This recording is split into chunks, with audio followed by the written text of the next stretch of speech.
card of the day for Thursday, February 8th, 2024.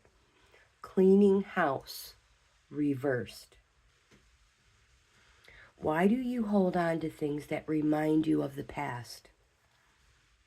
Is your home cluttered with objects that bring up unhappy memories?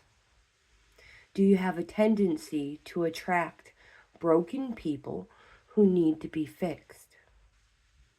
If you're involved in this type of emotional project, stop right now and clean house. Being needed isn't going to get you what you really need. That said, even if you initially resist letting go of excess physical or emotional baggage, you'll feel amazing afterward.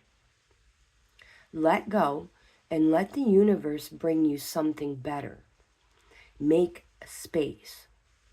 The universe doesn't like a vacuum